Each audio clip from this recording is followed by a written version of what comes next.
రేవంత్ రెడ్డి మాట్లాడుతున్నారు, ఒకసారి లైవ్ చూద్దాం ప్రత్యక్ష ప్రసారం. అనుకూలంగా ప్రణాళికలు సిద్ధం చేసుకొని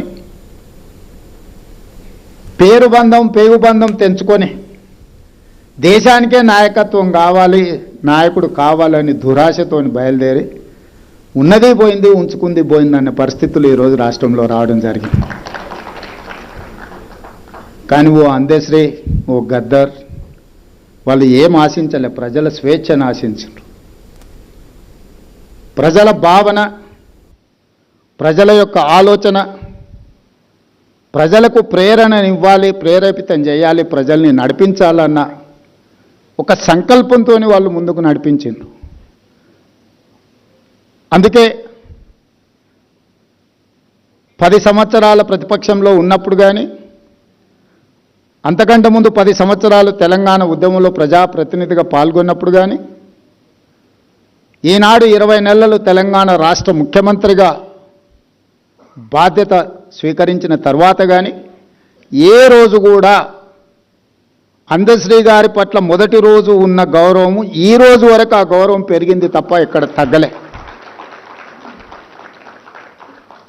ఈరోజు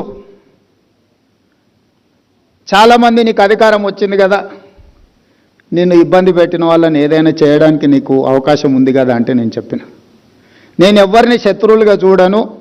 నేను శత్రువుగా చూడాలంటే కూడా వాళ్ళకి ఆ గొప్పతనం ఉండాలి, ఆ స్థాయి కూడా ఉండాలి. నేను ఒక సామాన్యమైన గ్రామీణ ప్రాంతం నుంచి, వ్యవసాయ కుటుంబం నుంచి సరిగ్గా 17 సంవత్సరాలు 2006లో జిల్లా పరిషత్ మెంబర్గా ఇండిపెండెంట్గా గెలిచిన, 2007లో ఎమ్మెల్సీగా ఇండిపెండెంట్గా గెలిచిన, 2009లో మొదటిసారి ఎమ్మెల్యేగా గెలిచిన, 2014 రెండోసారి ఎమ్మెల్యేగా గెలిచిన, 2019లో పార్లమెంట్ సభ్యుడు, దేశంలోనే పెద్ద పార్లమెంట్ నియోజకవర్గమైన మల్కాజ్గిరి పార్లమెంట్ సభ్యుడిగా గెలిచిన, 2023లో తెలంగాణ రాష్ట్రానికి ముఖ్యమంత్రిగా కాగలిగింది.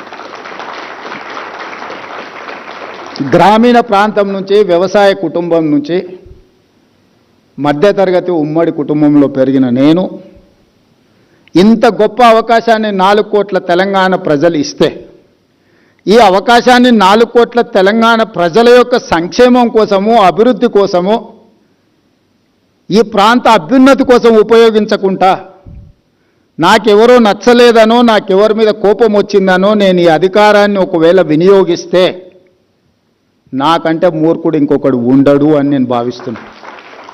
అందుకే ఈ 20 నెలల్లో వాళ్ళు చేసుకున్న పాపాలకు వాళ్ళు పోతారని నేను కర్మ సిద్ధాంతాన్ని ఎక్కువ నమ్ముతా. మనం చేసుకున్నది మన ఎంబడి వస్తుంది, ఎవరెంత చేస్తే వాళ్ళకి అంత వస్తుంది, వాళ్ళు అనుభవిస్తారని నేను ఎక్కువ నమ్ముతా. నేను అప్పుడప్పుడు ప్రతి వారానికి ఒక్కసారి అయినా 1 గంట 2 గంటలో ఈ వారంలో ఏమేం చేసినా, ఏమైనా మంచి పనులు చేసినా, ఏదైనా కోపం వచ్చి రాజుగారు లాంటి వాళ్ళ మీద ఏమైనా కోపగించుకున్నానంటే దాన్ని బ్యాలెన్స్ చేయడానికి మళ్ళీ ఏదో ఒక ప్రయత్నం చేస్తా. అప్పుడప్పుడు వస్తుంటుంది, అనుకున్న పని అనుకున్న సమయానికి జరగకపోతే ఓసారి విసుగు వస్తుంది, ఓసారి అసహనం వస్తుంది, ఇంకోసారి కోపం కూడా వస్తుంది.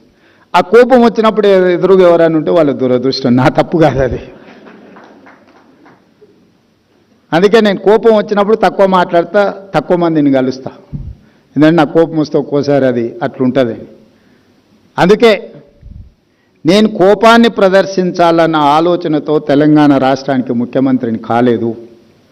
తెలంగాణ ప్రజలు పెద్ద బాధ్యత నా భుజాల మీద పెట్టినరు.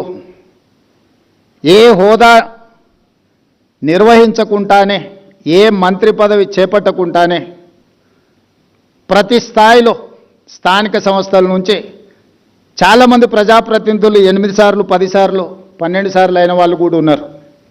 కానీ వాళ్ళు ఒకే చట్టసభలకి ప్రాతినిధ్యం వహించిన వాళ్ళు ఉంటారు. 10 సార్లు ఎమ్మెల్యే అయినట్టు 50 సంవత్సరాలు వాళ్ళు ఒక అసెంబ్లీలోనే ఉంటారు. కానీ జిల్లా పరిషత్తులో, శాసనమండలిలో, శాసనసభలో, పార్లమెంట్లో, అన్ని చట్టసభలలో, వివిధ హోదాలలో తక్కువ సమయంలో 17 సంవత్సరాలలోనే ఇన్ని చట్టసభలలో పనిచేయడానికి నాకు ఒక అవకాశం వచ్చింది అని అంటే తప్పకుండా దీనికి ఏదో ఒక పర్పస్ ఉంది. దేవుడు నాకు ఒక అవకాశం ఇన్ని రకాలుగా ఇస్తున్నాడు అని అంటే ఈ సమాజానికి నా వైపు నుంచి చేయవలసింది ఎంతో ఉంది అని ఆ బాధ్యతతోనే ఈరోజు ముఖ్యమంత్రి పదవి నిర్వహిస్తున్న తప్పితే నన్ను ఇబ్బంది పెట్టినరానో లేకపోతే నాకు నష్టం కలిగించినరానో నాకు కష్టం కలిగించినరానో నేను ప్రదర్శించదలుచుకోలేదు. నా గెలిపేజాలు వాళ్ళ దుఃఖానికి అంతకంటే బాధ ఆవేదన నేనేమియగలుగుతా వాళ్ళకి. నేను ఆ కుర్చీలో